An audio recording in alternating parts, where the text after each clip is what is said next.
Which Ole Miss freshman will make an impact this fall, and what's left for them to get out of the transfer portal in the spring window? Locked On presents The Portal, the daily podcast covering college football recruiting and everything NIL. Part of the Locked On Podcast Network. Your team every day. Welcome back into the portal. I am your host, Brian Smith, longtime college football recruiting analyst and writer. Thank you for making the portal your first listen each and every day to talk some recruiting, NIL, and transfer portal. Today's show is going to be about the Rebels. Ole Miss has a really interesting situation coming up.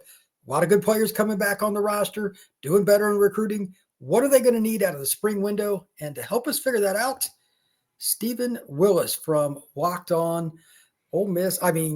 Stephen, you've probably had a big smile on your face for about as long as I can remember because the program's been trending up for so long. I think that it really comes down to just getting a couple more guys out of the spring window to make a run at the playoff this year. I think they're pretty well set. The trenches are pretty good, above what usually is for Ole Miss.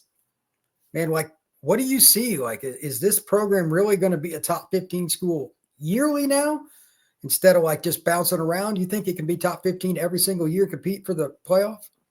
Yeah, I do. I think that is kind of where this program is at the moment. I mean, they've won 10 games in 3 of the last 4 years. And right now, everybody's going to say, hey, Ole Miss lost Jackson Dart. They lost Trey Harris. They lost Walter Nolan. You're obviously going to take that step backwards. But you have the Austin Simmons at quarterback who you know exactly everything about Austin. He's good.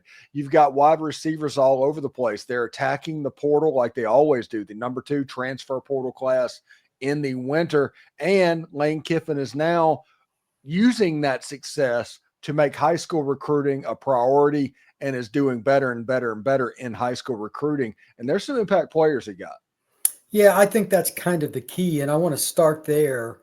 Let's talk about the high school kids, a few of the portal kids, and then what's left for the portal. So which 2025 recruits do you think will make an impact in the first, let's say 6 games in some way? Special teams, receiver, offensive, whatever position. Fire away, Stephen. I think Shakai Mills-Knight is probably the leader in the clubhouse to make an impact for the Ole Miss Rebels. He's a running back. You know, he's a big guy that compares favorably to a running back that they had a couple of years ago in Quinshon Judkins. He's a guy that was in the Navy All-American Bowl and was basically in the game every time that team needed to drop back and pass because he was the running back that the coach trusted with pass protection, which picking that up at the college level, that'll keep you off the field quicker than anything else if you are not good at pass protection. If he can get that down, protect Austin Simmons, yes, I think you'll see Shakai Mills-Knight a good bit. Now, Devin Harper, offensive lineman, we talked about him last week out of Louisiana. He apparently in the offseason workouts been turning some heads as far as what he's done. One person on campus described him as one of the better offensive linemen he's seen out of high school, period. Now, I don't know exactly what that means, but I'm going to take that as a good sign. And Ole Miss kind of famously struggled to run the football, which is a rarity for Lane Kiffin. And the interior of that offensive line needs a little bit of a rebuild. So they picked up Patrick Kutas in the transfer portal. Maybe a Devin Harper on the other side as an interior offensive lineman is an avenue to move forward for them. On the defensive side of the ball, I think that one of the 3 safeties, I don't know which one, I think one of them is going to play a key role over the season. I think Keon Young is somebody to pay attention to. He's from Lakeland. He's a dreadnought, best nickname in all of sports. Cortez Thomas, who is from Holmes County, Holmes Central, Right. Good player. Saw him at the Under Armour All-American game. And basically, Cortez was back there directing other back 7 members of what they're supposed to do and where they're supposed to be, which lets you know exactly what his processing ability and picking up a defensive system is. And then LaDarian Clardy, which I haven't seen up close and in person, but he's from Escambia, Florida. And by all accounts, he's the best athlete on every field he's ever stepped on. So we'll see exactly what happens on the back end of that defense. But I think one of those 3 has a real chance to stand out for Pete Golding in the Ole Miss defense. That's kind of where I'm at too. I believe that Ole Miss is in a scenario where they can kind of mix and match some of the freshmen into the lineup, rotate them in and out. They're not going to have to key on anybody to be a starter necessarily. That at least would be surprising to me, barring injury. But they've got enough of them that are good. They can help the roster and keep building depth. And that's where you want to be. To that point, which player or players do you like out of the portal to make instant impacts, and which ones really need to get Ole Miss back into playoff contention? Well, I talked about Patrick Kutas just a second ago. That interior that's imperative. Yeah. Yeah, that's going to be a big deal. And the running back room that Ole Miss has, you're going to get a healthy Logan Diggs returning. He transferred over last year, but transferred over after an ACL injury. He's going to be fully healthy. You're going to have Shakai Mills-Knight. We just talked about him. And then Kewan Lacey, running back that transferred out of Missouri. He's out of, I think, Lawrence, Texas or something like that. Dallas area. Yeah, he's a big boy. And he's a really good running back. Kevin Smith, Lane Kiffin, they really went all in on him a year ago on signing day. I don't know what happened. It got a little bit weird. He ended up at Missouri, but after the first year, he ended up transferring to Ole Miss. With the interior offensive line, I think that's going to be a pretty big deal for Ole Miss in the running game. Now, defensively, I think Andrew Jones, the linebacker transfer out of Grambling, he's a super athlete guy. Yeah. He committed to South Carolina, decided to take an official visit afterwards to Ole Miss, which is very rare for a transfer player. And then he flipped straight off. Andrew Jones, I think, can be impressive whenever this season happens. And defensively, they're probably going to take a little bit of a step back, but I don't think they're going to take the step back that a lot of people think they're going to take defensively. And offensively, I mean, it's Lane's offense. You know they're going to move the ball and score points. Yeah, I think that's the case. The O-line being a little bit less impactful in the run game last year surprised me as well, as you noted a few minutes ago. So I think that the offensive lineman coming over from Arkansas and just anybody that moves into the lineup, that's the key. Because I'm telling everybody right now, the quarterback position will not be an issue. Flat out, I have no doubt Austin Simmons will make things go. But you got to be able to run the ball to do what Austin does best, and that's throw the ball down the field play act. He's got a huge arm. For those of you who don't know, I mean, he's a baseball pitcher. He throws in the mid-90s, no big deal. So he's a guy, if you give him time, that will go very, very well for the Rebels. When we come back, I want to talk about a couple of key guys in the 2026 class for the Rebels in the in-state recruiting. That is next here on The Portal. When the game tips off, the NBA action is just getting started, and there's no better place to get in on it than FanDuel, America's #1 sportsbook. With FanDuel, you can place live bets throughout the game, so even if you miss the opening tip-off or want to bet on a fourth-quarter comeback, you can stay in on the action. And if you're looking for a bigger payout, you can even combine your live bets into a same-game parlay. I love using FanDuel's live betting feature because it keeps every moment of the game exciting. Whether I'm backing my team for a late-game rally or picking a player to hit a clutch three, I never felt like I missed any chance. Plus, the app is easy to use, and when you win, you get paid instantly. Right now, new FanDuel customers can get $150 in bonus bets if your first $5 bet wins. Just visit FanDuel.com to join today. That's FanDuel.com for your shot at $150 in bonus bets. Make every moment more with FanDuel, the official sports betting partner of the NBA. Stephen, one of the key recruits, in my opinion, for Ole Miss this year, plays a position that often dictates wins and losses, and that's defensive line. JaReylan McCoy out of Tupelo, we've talked about him multiple times. He's got a visit signed up with the Rebs. He's a former Ole Miss commitment.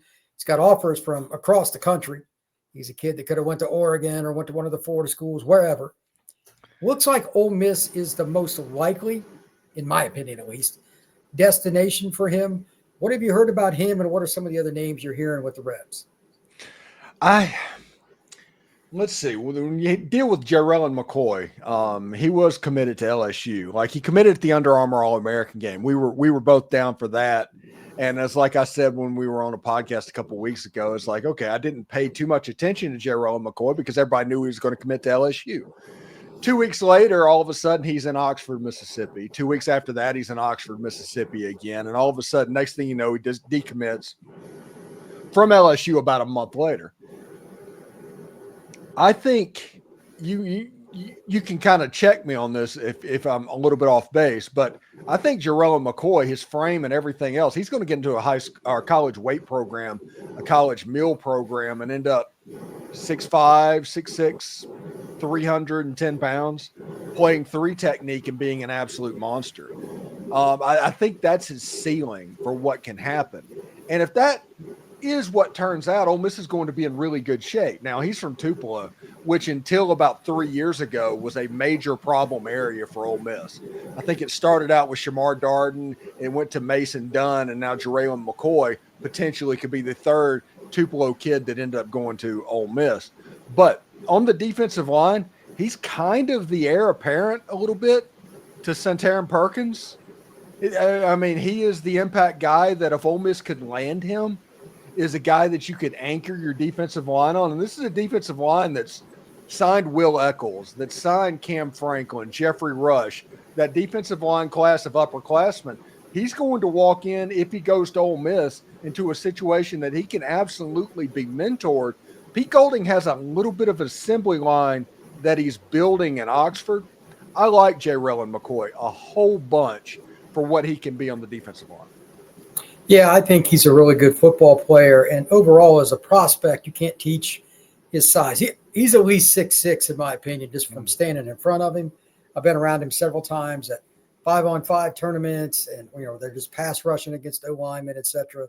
He has extremely long arms, and he's quite honestly pretty explosive for a long guy. Like, he's built like a basketball player. But he's kind of twitchy. Yeah, for his size, he especially is. And he lost a little weight, got in even better shape. He dipped under 250 the last time I talked to him. He looked great. So I don't know where he'll end up position-wise, but the frame will take care of itself. So strong side end or 3 technique, maybe a little both is his future. As for the rest of the class inside the state of Mississippi, there are a lot of kids that you could talk about that are really good football players for Ole Miss.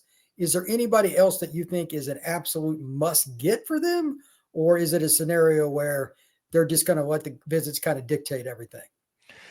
I think they're going to let it play out. They do a good job. I think it's 3 years in a row they've gotten the number 1 player in the state of Mississippi signed.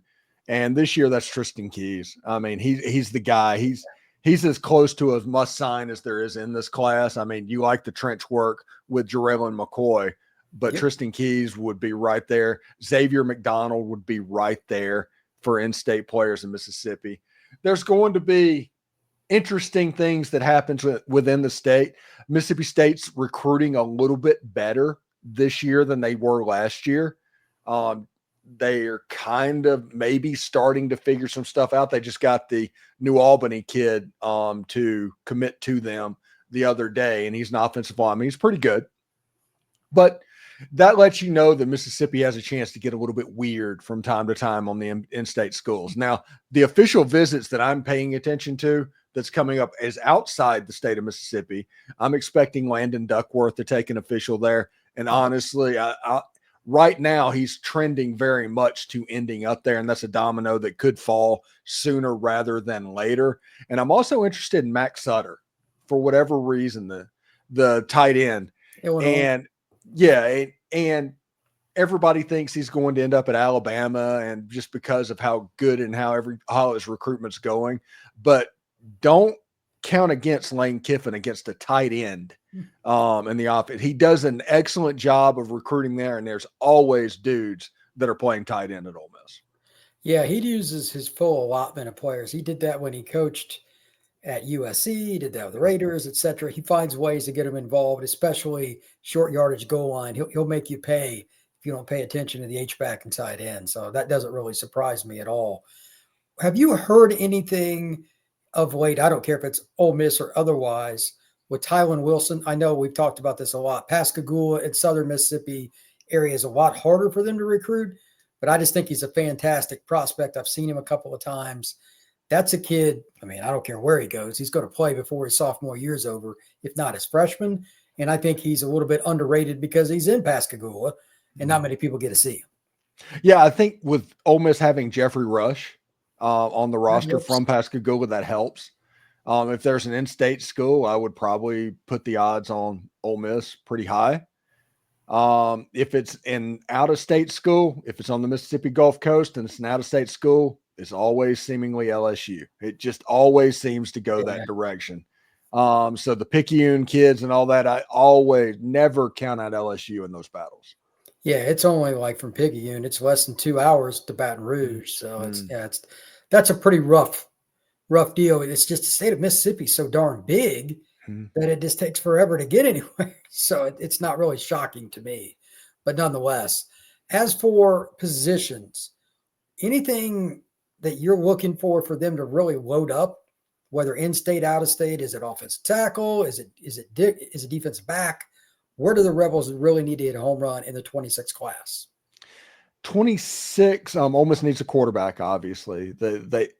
They missed out on Deuce Knight and did not sign a high school quarterback in the 2025 class, so they need a quarterback in the 2026 class. Running back is obviously going to be a position of need. Wide receiver, they're kind of good, if we're going to be honest. Another player like Devin Harper, if they can find one of those guys on the offensive line. Yeah, you'll take a top 100 interior offensive lineman type player. And if you can always find a 3 technique, you always take a 3 technique. That's an automatic. That's an automatic. And I think that's about it. They've loaded up pretty good at safety. They need to find a high level cornerback. That's always a priority for everybody. It's a big deal. You mentioned running back. I'd forgotten to ask you. Demarius Yates out of Kemper County in DeKalb. The kid can fly. He's not a lot of fun to try to tackle. He seems like a fit for what Wayne does because he's an all-around running back, 180, 190 pounds. Have you heard anything about his recruitment, Ole Miss or otherwise? Early on stuff, I've heard the name, and it's not to the point where you're really kind of digging in and paying attention. I know that they're going to try and make a play at the running back that's in Tupelo. I forget his name real quick, but I don't know if they're going to get him because his brother is a running back at Alabama. That doesn't help very much. Yeah. So, and the rumor is that player that went to Alabama was actually, he would have went to Mississippi State, but he was kind of too good for them. I think it was Daniel something. I forget his last name. I remember you talking about. Yeah. So Tupelo has basically the little brother, so I'd look for Starkville or Alabama on him. But Ole Miss is going to play the game, and of course they're going to go after running backs in the Dallas Metroplex and Houston and Atlanta and all the freaking garden spots around the Southeast. They're going to try and find, but that's kind of the situation. It's early, and they're just casting a wide net at the moment. That's cool. When we come back, I want to talk about the ability for Ole Miss to dominate in-state. Can they kind of get to the point where they just, outside of maybe the coastline, be the most dominant program by a long shot? That is next here on The Portal.